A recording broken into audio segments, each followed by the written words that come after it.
Erimiz spermasini yuzimga sursam yosharamanmi? Menga beriladigan birinchi savollar. Eringiz spermasini yuzingizga suradigan bo'lsangiz, bu harom hisoblanadi. Bu tiri organizm bo'lgani uchun tez aynib ishdan chiqib, yuzingizni dabdalasini chiqazib berishga juda ham katta yordam beradi. Вообще-то surmaslikni maslahat beraman. Nimaga o'g'il bolalarga muolaja qilmaysiz? Nimaga? Chunki muolaja qilishni o'zim xohlamayman. Shu o'rtada tochka qo'yamiz qizlar. Ezvar mashtimga keldinglar shu savol bilan. Nimaga bunaqa darajada ozg'insiz? Men qattan bilaman nimaga ozg'inligimni. Xudoy meni shunaqa yaratganlik. Yaqinda yozda sezdim semirib ketganimni. Правильный питаниеga o'tgandim, yana hammasi joyiga tushib oldi.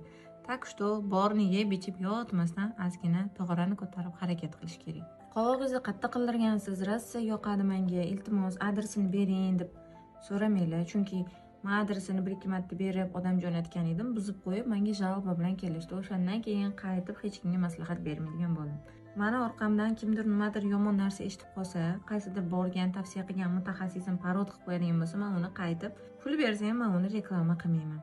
Menga tinchlik kerak, orqamdan qarg'ab yurishinglarning keragi yo'q. Nega yuzingiz yaltiraydi? Qanaqa tonalka ishlatasiz deb so'raysizlar-yu. Gap tonalkada emas, gap tonalkani tagidagi uxotda deb gapiraverib chakalarim osilib qoldi. Ishqilib chakagim osilmasa bu yog'iga ham shu narsani davom ettiramiz.